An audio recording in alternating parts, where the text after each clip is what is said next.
Hey y'all, it's Belle. So now we have part 2 of my favorite middle grade series of all time. Part 1 was 4 books or longer in the series. This one will be 3 books, or if there's only 2 books out now and I love them already, or if it's a duology only. First, I'm going to do an honorary mention though of this series because I know it's a 4-book series so far. It's going to be 5 books. Next and final book comes out next month. But I literally just finished the 4th book day before yesterday, so it didn't get to be in the other video. This is just such a heartwarming series. It's so charming and just, it's like a warm hug. It's just so cute.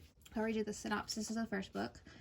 One tiny discovery can have enormous consequences. Almost 10-year-old Octavia Bloom is looking for adventure, but when it comes, it's in the shape of a tiny fairy door. Dragging her reluctant sister and cousins into the mystery, Octavia discovers her family are hiding not 1, but 2 life-changing secrets. Why is her mother searching for an elusive flower? And does she have what it takes to reunite her fractured family? Octavia is certain the answers lie behind the fairy door, if only she could just find the key. Bravery, secrets, and magic intertwine in this fantastical adventure. This is called Through the Fairy Door series, and it's by Estelle Grace Tudor. She had sent me the first book to read and review, and I fell in love with it. I fell in love with these characters in this world and Fairyland, and I bought the rest of the books all myself. I really recommend them. I would have loved this as a kid. It's so magical, and each book is told from someone different in the family's point of view. Each book changes to the next kid, and that's why the next book wraps it up, because the next one is told by the last kid remaining to have a story. So I really love these and highly recommend them. Next we have our Adventure on Trading series. The 4th book just came out. I believe it's one of the books I'm waiting on to get here, and I'm very excited. I love this series.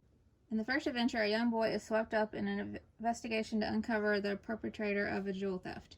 When 11-year-old Harrison Howback is forced to accompany his travel writer uncle on the last journey of a rural train, he expects a boring trip spent away from video games and children his age. But when Hal spots a girl who should not be on board, and he quickly makes friends with a stowaway Lenny. Things get even more interesting when the royal prince and princess board for the last leg of the journey, because the princess's diamond necklace is soon stolen and replaced with a fake. Suspicion falls on the one person who isn't supposed to be there, Lenny. It's up to Hal, his keen observation, and his skill as a budding sketch artist to uncover the real jewel thief, clear his friend's name, and return the diamond necklace before the Highland Falcon makes its last stop. Because these are each so good. Each one, they're on a different train and through a different location, and there's illustrations all throughout, and the characters are all so great. I love Hal, and his uncle is the best. His uncle has my heart. And here's some of the illustrations you can see. So these are just really fun. They're quick read, and I just love them. And I'm so excited to read the 4th book. This is just a really great series. We have the Unmapped Chronicle series. I have the 4th book there laid flat down because I haven't read that one yet. It just came out here in the US. Everdark is a prequel, but I read in publication order. So I love the first 2 books, and the short prequel was amazing too. I'll read you the synopsis of book 1.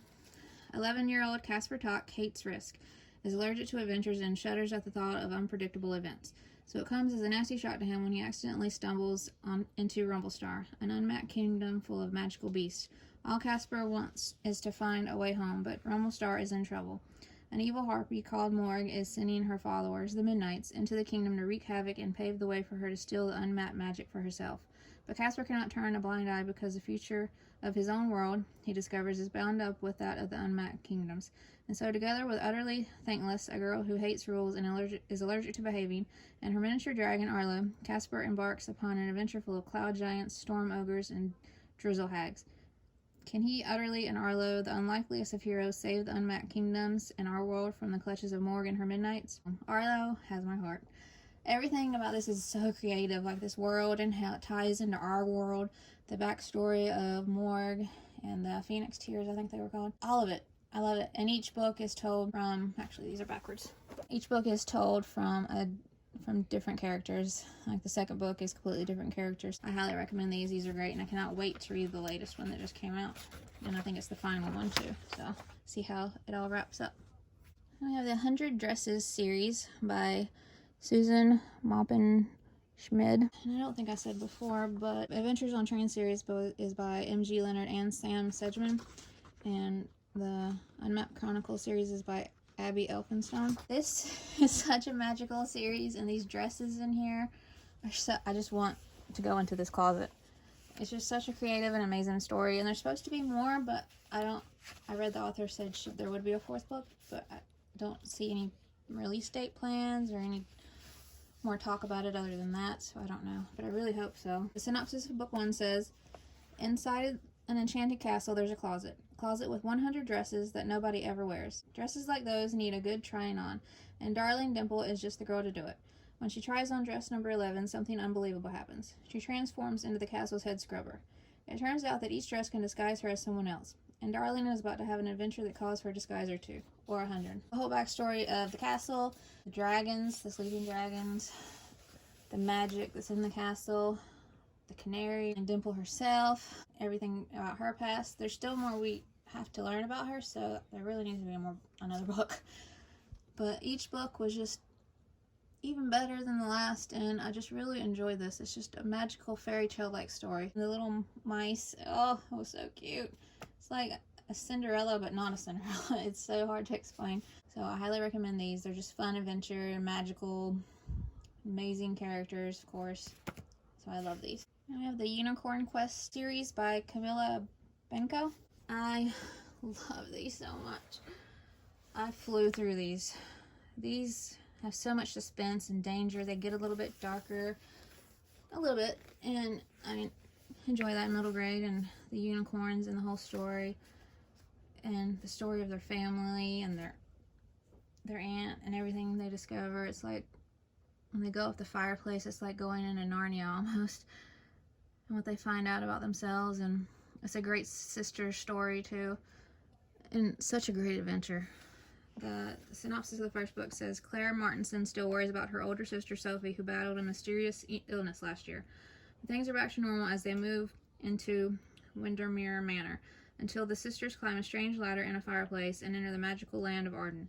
There they find a world in turmoil. The 4 guilds of magic no longer trust each other. They believe unicorns have gone and terrible wraths roam freely. Scared, the girls return home, but when Sophie vanishes, it would take all of Claire's courage to climb back up the ladder, find her sister, and uncover the unicorn's greatest secret. Claire's character growth through this series is phenomenal. It's one of the best character growths and development that I've seen, and I love seeing how far she came. She found her voice, her strength. She's just such a great character. I read on the author's website, I think this is a series that I read, that there are going to be more books. It'll be in the same world, but with different characters. So I'm really excited about that. I hope that comes soon. I think the author had a baby, so it might have delayed it a little bit, if I'm remembering correctly. But I cannot wait for more from this author. Like, I'm obsessed with her writing. I was hooked from the start. These are just such great books. So I highly recommend these, of course. Kingdoms and Empires series. This series, oh, it's so good. The humor in here, the writing, she's an amazing storyteller. And this is by Jacqueline Moriarty. The first book, The Extremely Inconvenient Adventures of Bronte Middlestone, I fell in love. And I just had to keep reading, and I'm glad there's going to be more. I know she's working on a 4th book now. The book that's laying flat down is a different cover edition of the 2nd book, The Whispering Wars. There are other covers too that I do want, but the 2 that I want of the first 2 books that are out that I don't have are Australian releases, so they're very expensive to get for here. So I don't have those because I'm not going to pay that much. And there is another edition of the 3rd book that I want. Maybe 2. I can't remember. There's one by Carl James Mountford coming out, and I really want to get that. I think it's coming out very soon, like this month. And then the 4th book should be coming out later this year, I believe. Not too much longer to wait for that. But the synopsis of the first book. I was 10 years old when my parents were killed by pirates. This did not bother me as much as you might think. I hardly knew my parents. Bronte Middlestone's parents ran away to have adventures when she was a baby, leaving her to be raised by her Aunt Isabelle and the butler. She's had a perfectly pleasant childhood of afternoon teas and writing lessons, and no adventures, thank you very much. See, there's already the humor in the synopsis. But Bronte's parents have left extremely detailed and bossy instructions for Bronte and their will. The instructions must be followed to the letter, or disaster will befall Bronte's home. She is to travel the kingdoms and empires, perfectly alone, delivering special gifts to her 10 other aunts. There's a farmer ant who owns an orange orchard, and a veterinarian ant who specializes in dragon care, a pair of ants who captain a cruise ship together, and a former rock star ant who is now the reigning monarch of a small kingdom. Now armed with only her parents' instructions, a chest full of strange gifts, and her own strong will, Bronte must journey forth to face dragons, chief detectives, and pirates, and the gathering suspicion that there might be something more to her extremely inconvenient quest than meets the eye. I mean, you can just there's a lot going on. Every ant is so different and unique and hilarious in their own way, even when they're not meaning to be. Like, her family is so... This is just... Everything's so creative, like the magic system in here, and everything we learn along her journey, and the end, all the twists, I was just floored. The humor, like I said, is amazing, and each book has... You're introduced to new characters, and there's also, you know, the your old faves that show up too.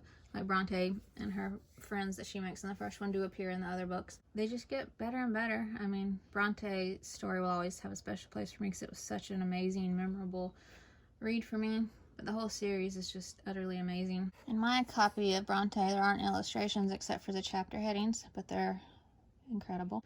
And the same thing for the Whispering Wars, beside Bronte, is chapter heading illustrations. But in this one, this edition, you have some sprinkled throughout like this. However, in the Stolen Prince of Cloudburst, which is a naked hardback, there are illustrations sprinkled throughout of this one, and some of them full page. And they're just amazing. Of course, highly recommend this. This is so good. Love this one. Now we have the Uncommoner series by Jennifer Bell. I was obsessed with these. I fell in love with her writing, and I read Wonderscape after and absolutely loved it, and I'm so happy that there will be a sequel to Wonderscape coming out next year too. So the synopsis of the first book says, welcome to a world where nothing is quite as it seems. When their grandmother, Sylvie, is rushed to the hospital, Ivy Sparrow and her annoying big brother, Seb, cannot imagine what adventures lies in store. Soon her house is ransacked by unknown intruders, and a very strange policeman turns up on the scene, determined to apprehend them with a toilet brush. Ivy and Seb make their escape only to find themselves in a completely uncommon world, a secret underground city called Londonor, where ordinary objects have amazing powers. There are belts that enable the wearer to fly, yo-yos that turn into weapons, buttons with healing properties, and other enchanted objects capable of very unusual feats. But the forces of evil are closing in fast, and when Ivy and Zeb learn that their family is connected to one of the greatest uncommon treasures of all time, they must race to unearth the treasure and get to the bottom of a family secret before it's too late. This was so creative. The uncommon objects and what they can do, and the underground world, and their family, and the mystery, and all the backstory, and how it's all connected, and hidden house that they, and their family, and everything they learn, and their grandmother. It's just, I loved it. Everything is so unique and creative. I was so impressed by this, and I believe the first book was her debut, and I'm pretty sure, and I'm just blown away by that. It's always crazy to me how a debut can be so good. These are incredible. My copy of my first book doesn't have illustrations in it, but the second and third one do, like this one and the second. And he's just an amazing illustrator, Carl James Mountford.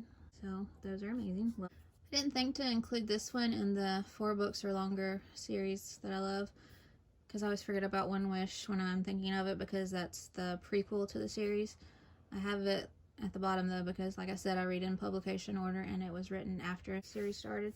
And most people would have picked her Pension Magic series, which I do love. And the latest book was my favorite of the trilogy out of all 3. But I love this series more than that one.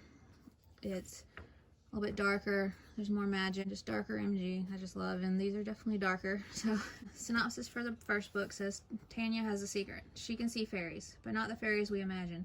These fairies cast spells on her, rousing her from her sleep and propelling her out of bed. Disturbed by her daughter's behavior, Tanya's mother sends her away to live with her grandmother at Elvesden Manor, a secluded countryside mansion on the outskirts of town. Then an old photograph leads Tanya to an unsolved mystery. 50 years ago, a girl vanished in the woods, a girl Tanya's grandmother will not speak of. Tanya is determined to find the truth, but as she unearths more secrets, she finds herself dangerously close to following in the missing girl's footsteps. Okay, I think I had them backwards, so I fixed it. But I think this is the 13 Treasures series, but by Michelle Harrison. And like I said, it's fairies, there's a mystery, it's dark, and with the mystery element and everything, I think it'd be another seasonal great read. The characters you meet, and Red, she's an amazing, and the woods and the mystery of the missing girl and Tanya's family and this manor that she's staying at. I love it. And her grandmother. Just everything we learn and find out as this unfolds is just so incredible. And I loved her storytelling. I fell in love with her writing through these books because I read them before I read The Pinch of Magic. So these are just great. If you haven't read this and you've only read the Pinch of Magic series, I highly recommend you read these. They're so great. I think this is called the Dasha Dragon series, but it's by Heidi Lang and Katie Bartkowski. This is where I fell in love with her writing. They also have a new series they started, Whispering Pines, which I love the first book, and I just got the second book and can't wait to read. But this series is where it started for me with them. This is darker in middle grade for sure, upper middle grade. And I was so fascinated by this whole story, this magic system and the elves. And I'll read you the synopsis for the first book. A 13-year-old chef has a lot to prove as she tries to run a 5-star restaurant, repay a greedy loan shark, and outsmart the elven mafia in this entertaining novel that combines all the best ingredients. Fantasy, humor, adventure, action, cute boys, and a feisty heroine. I'm gonna say her name wrong. Lelu Ogunberry is an expert at hunting dangerous beasts. She's even better at cooking them. For years, she has trained to be the best chef in the city. Her specialty, monster cuisine. When her mentor agrees to open up a new restaurant with her as head chef, she's never been more excited. But her celebration is cut short when she discovers that her mentor borrowed money from Mr. Boss, a vicious loan shark. If they can't pay him back, she will not only lose her restaurant, she'll have to cook for Mr. Boss for the rest of her life.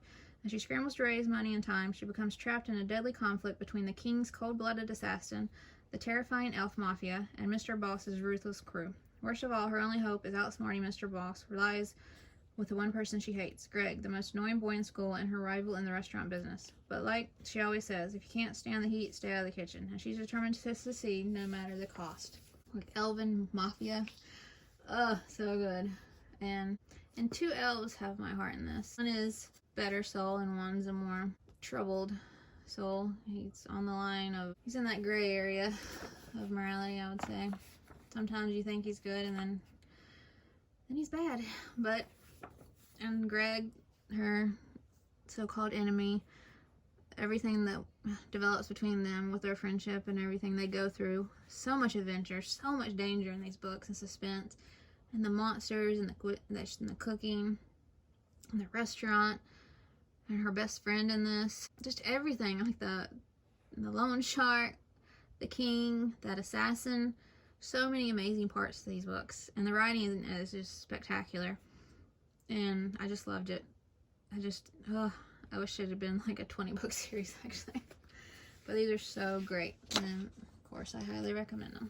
So we have Orphans of the Tide, which I have back. If I had any other books backwards and didn't notice it, I'm sorry. Here we go. Orphans of the Tide by Strawn Murray. I think the 3rd book comes out next year, and I cannot wait.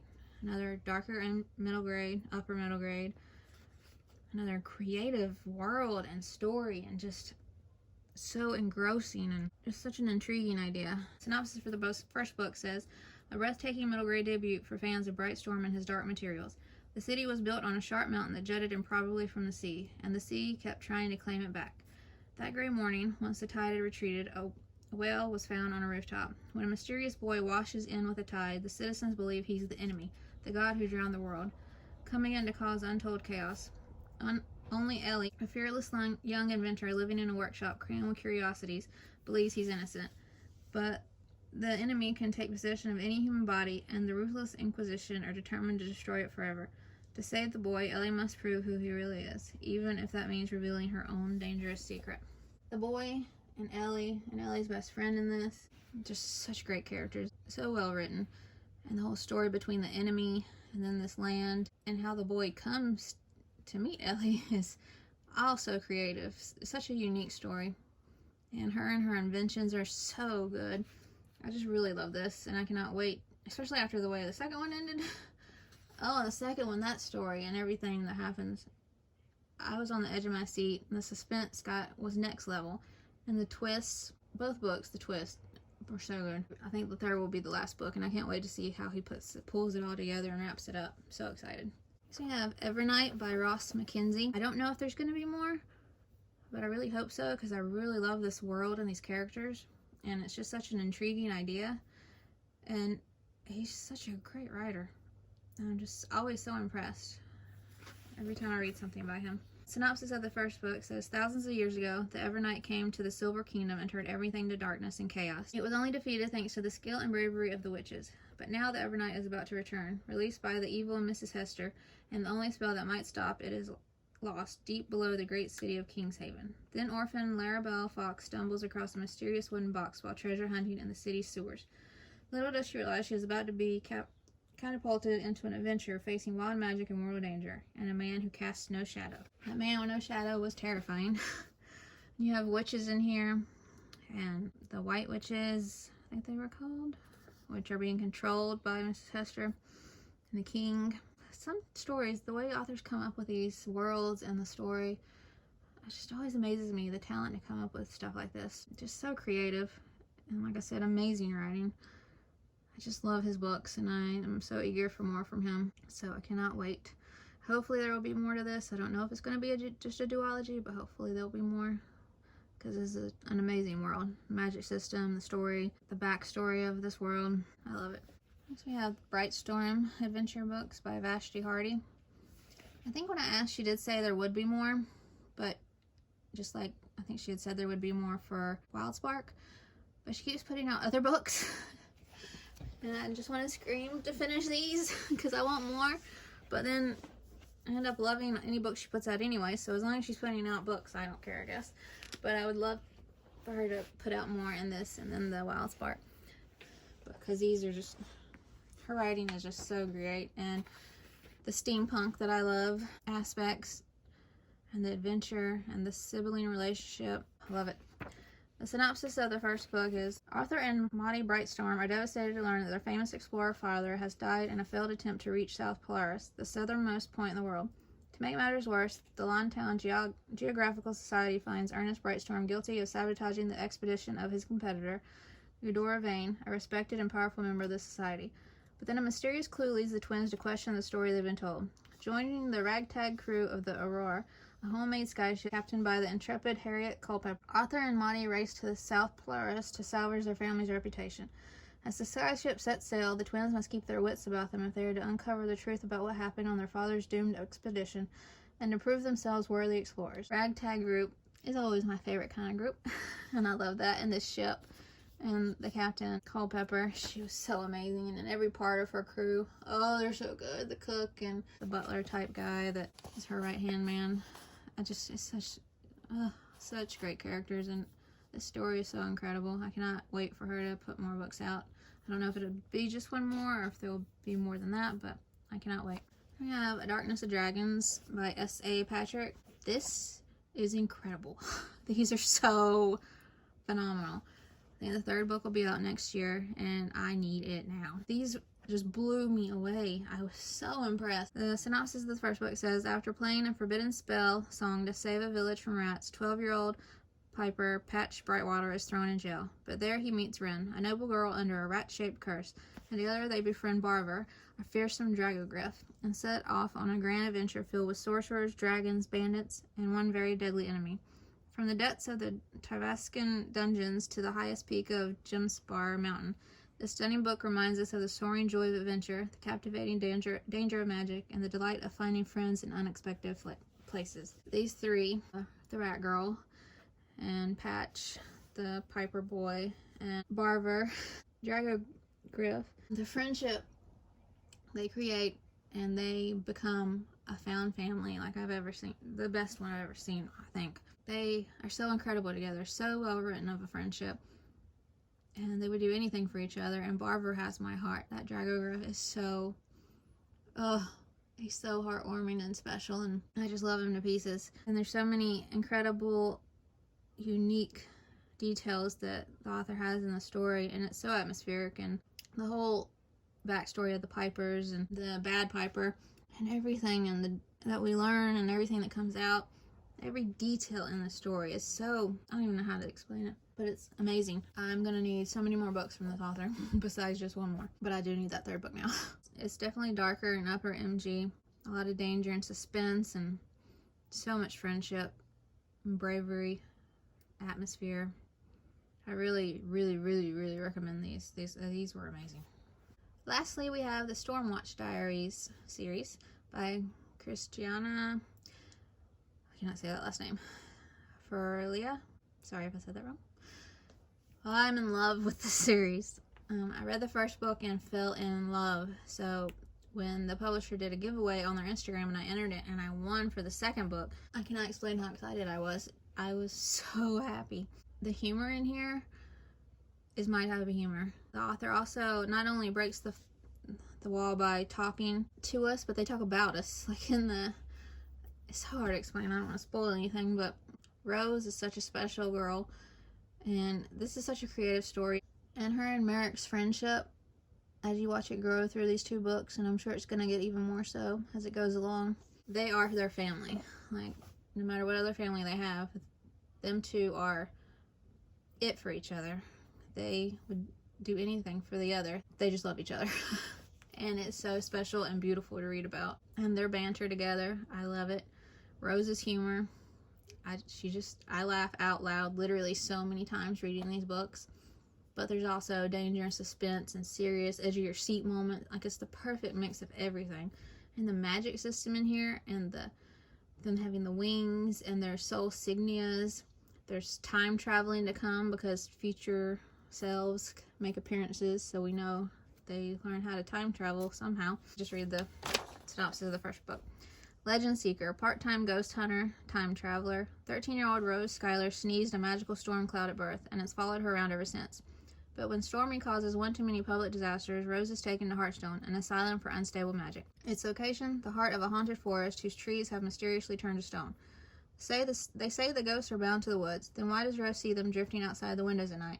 And why is there a graveyard on the grounds filled with empty graves? Guided by her future selves via time-traveling letters, Rose and Merritt, best friend and potential figment of her imagination, must solve the mystery of the specters and the stone trees before the ghosts unleash a legendary enemy that will make their own spooks look like a couple of holy bed sheets and destroy Heartstone Asylum.